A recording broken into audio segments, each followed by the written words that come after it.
किसी जंगल में जश्न का समा था। भी मक्खी जाने महफिल बनी हुई थी। अभी कुछ ही देर पहले की तो बात है जब भी मक्खी अपनी खुराक की तलाश में निकलने वाली थी कि चिड़िया ने उसका रास्ता रोक लिया। ऐ बे मक्खी, हर वक्त कहाँ उड़ी उड़ी फिरती हो, कभी हमारे पास भी बैठ जाया करो। चिड़िया बहन, बैठ तो जाती पर क्या करूं, जल्दी में हूँ। मक्खी ने दूर कहीं देखते हुए कहा। ऐ बे मक्खी, ऐसी भी क्या जल्दी है, वहाँ क्या है जो यहाँ नहीं? चिड़िया ने तजस्सुस से पूछा। वहाँ वो सब कुछ है जो यहाँ नहीं है, बी मक्खी ने शरारत से कहा। अच्छा, जब ही मच्छर मियाँ तुम्हारे साथ सुबह सवेरे निकल जाते हैं। बड़ी देर से खामोश बैठी फाख्ता ने इश्तियाक से पूछा, हमें भी तो बताओ ना, वहाँ तुम्हें क्या मिलता है? बी मक्खी ने कहा, आज मैं तुम्हें बता ही दूं कि हम दोनों बहन भाई यानी मैं और मच्छर भैया सुबह सवेरे कहाँ जाते हैं। हम इंसानों की बस्ती में निकल जाते हैं जहाँ बगैर घरानों में गंदगी का ढेर लगा होता है। हर चीज खुली पड़ी रहती है। मेरा जो जी चाहता है खूब मजे से लेकर डट कर खाती हूँ।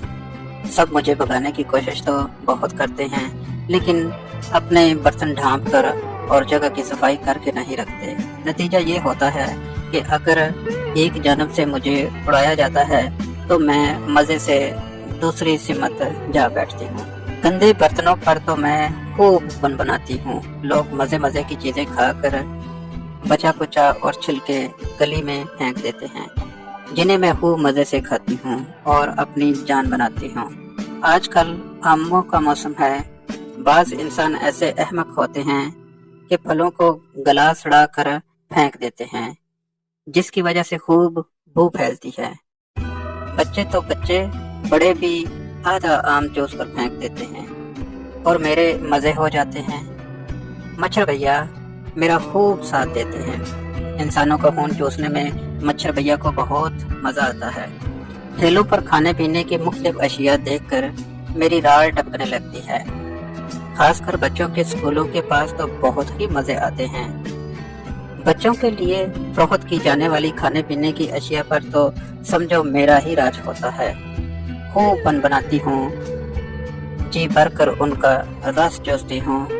मेरे कई और साथी भी मेरे साथ मौज उड़ाते हैं। जब बच्चे हमारी चूसी हुई चीजें खाते हैं तो सख्त बीमार पड़ जाते हैं, खुद भी तकलीफ उठाते हैं और उनके अम्मी अबू भी बहुत परेशान हो जाते हैं। डॉक्टरों का तो क्या कहना, जरा जरा सी बात पर टेस्ट लिख कर दे देते हैं और फीस भी भारी वसूल करते हैं। एक जरा से मेरे रस चूसने से देखते ही देखते हजारों रुपए दवाइयों पर उठ जाते हैं। घर का बजट अलग मुतासर होता है और मैं खूब ठाट से धन दनाती फिरती हूँ। बी मक्खी बड़े फख्र से इंसानों की हमायत और अपनी दानाई की दास्तान सुना रही थी और तमाम परिंदे बड़ी दिलचस्पी से सुन रहे थे। गहरी सोच में डूबे बुलबुल ने कहा, ऐ बी मक्खी, इंसान इतना ताकतवर होकर भी तुम्हें कुछ नहीं कहता। बुलबुल की हैरानी पर भी मक्खी ने जोरदार कहका लगाया, ताकतवर और इंसान? भाई ये अच्छा मजाक किया तुमने। लो सुनो, ये इंसान भी खूब होते हैं। पहले खुद ही हमें दावत देते हैं, जब उनके बुलावे पर हम जाते हैं तो जा बजा मेहमान नवाजी के हमें मार भगाने की धुन में लग जाते हैं, लेकिन कामयाब नहीं होते क्योंकि हम में एका बहुत है। हम में से कोई ये नहीं कहता कि ये मेरा है वो तेरा है। जो भी मिलता है मिल बांट कर खाते हैं और लालची इंसान, इसका बस चले तो सबका माल हड़प कर जाए। एक दूसरे को नीचे दिखाने के चक्कर में इंसान खुद को कमजोर करता चला जाता है।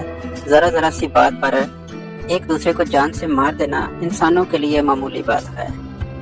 फिर तुम ही कहो बुलबुल, इंसान ताकतवर है या हम? कोयल बोली, यही तो मैं कह रही हूँ कि इंसान के कौलो फेल में तजाद होता है। सफाई की अहमियत भी जानता है और गलाजत के ढेरों पर भी लगा रहता है।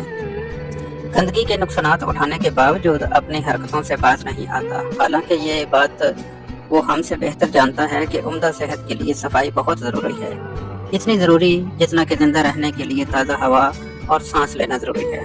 और मच्छर भैया ने तो कई इंसानों का खून चूस कर उन्हें मलेरिया में मुब्तला कर दिया, मगर इंसान इतना बेबस है कि जरा से मच्छर को काबू नहीं कर सकता।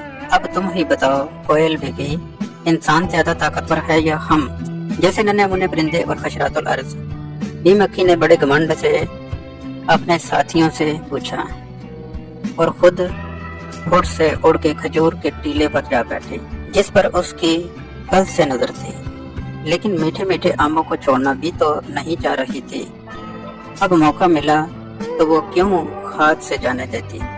बी मक्खी ने सवाल तो अपने साथियों से किया, मगर तुम बताओ बच्चों, क्या तुम बी मक्खी का घमंड हाथ में मिला सकते हो? अगर हाँ तो कैसे? ये फैसला तुम पर छोड़ता हूँ।